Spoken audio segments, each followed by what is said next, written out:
So, hello guys, welcome sa ating vlog. This is Kimboy Backyard and welcome to my channel. So, sa video na to, pag-uusapan natin kung paano gumawa ng um, mabisang probiotics. Kasi una sa lahat, no, iba't iba pong klase ang paggawa ng mga probiotics, no?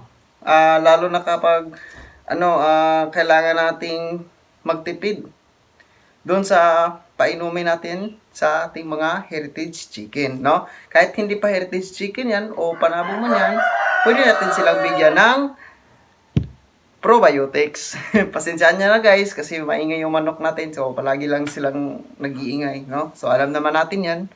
So natural lang yan. Okay, so let's proceed. So una natin gagawin para na sa ganon ay mas effective, no? Yung probiotics na ibibigay natin sa ating mga manok. So, syempre, ang una natin dyan is kailangan natin ng molasses.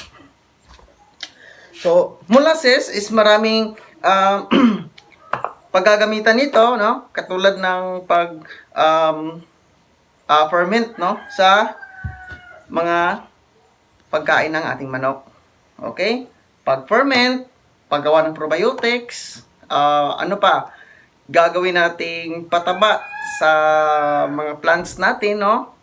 Marami siyang benepisyo. So, maraming magagamit nito, no, sa paggawa.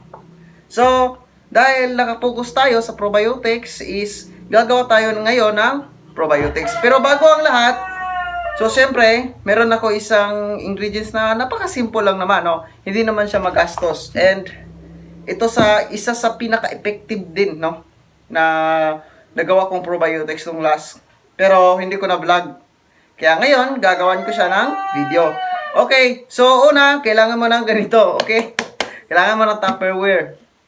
Pangalawa, kailangan mo ng malunggay. So, malunggay, ano bang gagawin natin dito? So, malunggay and probiotics ang una nating ihahalo. So, ito, magpo-ferment tayo ng malunggay and molasses. So, ito lang guys, no, ang i-ferment natin. So, yon.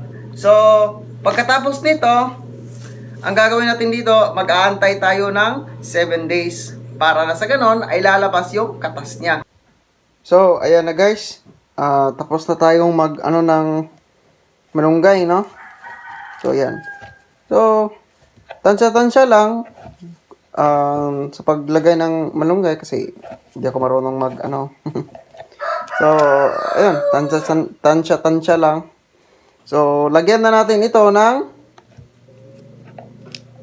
molasses. So, yan yung unang probiotics. Sa totoo lang guys, pwede lang talaga na ganito yung method, no?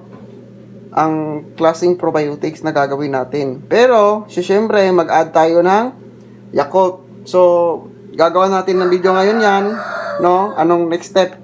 So, ito. Lagyan natin. So, separate lang yan. So, tansya lang. Okay? Hindi masyadong madami kasi lalabas yung katas niyan, no? Doon. Lagyan pa natin. Yan. Okay. So, hindi masyadong madami kasi molasses lang naman yan, no? Patamis. So, ito, haluin natin ito, pero hindi pa muna. Okay. So, ang susunod natin na method is itong Yakult. Okay? So, yung Yakult at itong galon, no? So, by the way, this is 6 liters. So, hindi na ako magtatansya lang pa rin ako, no? Wala nang pakialaman dyan, basta makagawa ka ng probiotics as long as meron kang mga ingredients, no? Probiotics na yan. Okay? So, ayun. So, ito, bigas, no? Siyempre, importante na maglagay ka ng bigas doon sa ating probiotics. Kasi, yung bigas kasi is nakakatulong yan, no? To improve probiotics din sa katawan ng ating manok. So, maglalagay lang ako ng isang baso dito. Yun. Kahit anong klaseng bigas, guys. Walang problema yun. Basta bigas. Kung makahanap ka ng inip, pwede. So guys, tapos na tayo maglagay dito ng tubig, no? And bigas. Meron pala akong nakita dito, meron pala akong blender. So sa mga hindi nakakaalam po, pwede nyo i-blend yung malunggay tsaka yung molasses, no? Para na sa ganon ay lalabas agad yung katas. Kasi kung 7 days, mag-wait ka ng 7 days, medyo matagalan ka pa, no? So ilalagay na natin agad dito para na sa ganon diretso-diretso na, no? Sa good news is meron pala akong blender, no? So which is nakakapagpapiga ng nakapagpapiga na duga o sa Bisaya yan, no? So o katas. So ito tapos na, no? Bale, dalawang Yakult nilagay ko dito, no? Sinalin ko sa blender para na sa ganun ay may probiotics na agad. Molasses and also ang malunggay. So ayan guys, no? So bali itong dalawa na to, i-ferment natin ito, no? Itong isang Yakult is i-reserve lang natin ito. So hindi muna natin i-mix o natin. So sasalain lang natin agad para na sa ganon pagdating na 7 days, diretso na siya, no? So another 7 days na naman for fully probiotics. So hello guys, so 7 days after tayo, no? Nung nakaraang vlog is blinag ko lahat, no? And sabi ko, pagkatapos na 7 days, check ako siya i-combine, no? Kumbaga yung nag-ferment ako ng malunggay dun sa kasama yung molasses and also yung Yakult, no? And ito na siya ngayon, no? Kinumbine ko lang, hindi ko lang na video kasi nalubat yung phone ko. So, ito yung combination na. So, matagal-tagal na din akong hindi nakapag-vlog. Almost 14 days na din yon. And ito, 14 days na din akong, and still, hindi ko pa binibigyan, no, ng manok ng probiotics. So, ito na siya guys, no.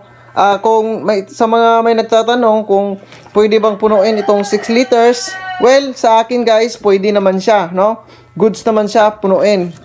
Kasi una sa lahat guys, ang advantage ng probiotics kasi is maraming benefits nito. Lalo na kapag magpo-ferment muna kayo ng malunggay, then lalagyan na ng molasses and Yakult. Po-ferment nyo yun 7 days, after that, i-combine nyo. Pero pwede din na diretso din. Pero para sa akin, mas effective yung i-ferment para na sa ganun ay makuha yung sustansya ng malunggay. Okay?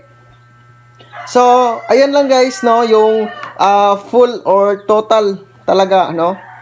Ang magagastos nyo lang doon is molasses and also yung Yakult. So, molasses is napakatipid yan, no. Hindi naman yan basta-basta na nagagastos ng talaga, hindi basta-basta nauubos.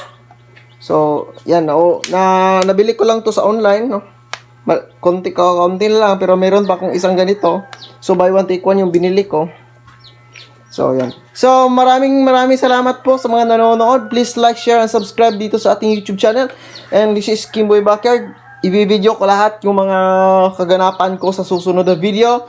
And by the next year, marami tayong i-content na naman na video.